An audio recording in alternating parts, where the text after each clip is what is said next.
तर बीड हत्या प्रकरणातील आरोपी कृष्णा आंधळे या 50 दिवसांनंतरही फरार आहे। धारूर तालुक्यातील मैंदवाडी या गावामध्ये कृष्णा आंधळेचं प्रत्र्याचं घर आहे। कृष्णाबाबत काहीही माहिती नसल्याची ग्रामस्थांनी प्रतिक्रिया दिली आहे। आवादा कंपनीच्या खंडणी प्रकरणी व मसाजोगचे सरपंच संतोष देशमुख यांच्या हत्या प्रकरणात 7 आरोपींना अटक करण्यात आलं।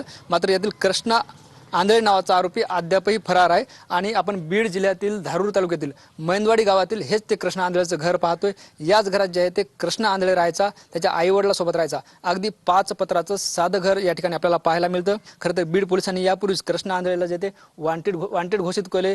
जो कोणी कृष्णा आंधळेची माहिती देईल त्यालाही बक्षीस जे आहे ते बीड पोलिसांनी जाहीर केलं। मात्र असं असलं तरी कृष्णा आंधळे कुठं लपून बसलाय हे कुणालाही कळायला मार्ग नाही। काल बीडचे आमदार संदीप क्षीरसागर यांनी कृष्णा आंधळेबाबत एक धक्कादायक आणि महत्त्वाचं वक्तव्य केले की तो हयात आहे की नाही असा प्रश्नचिन्ह जो आहे तो आमदार संदीप क्षीरसागर यांनी व्यक्त केलाय। कॅमेरा पर्सन आप्पासाहेब मोरकरसह ज्ञानेश्वर लोंढे, TV9 मराठी, मैंदवाडी, बीड।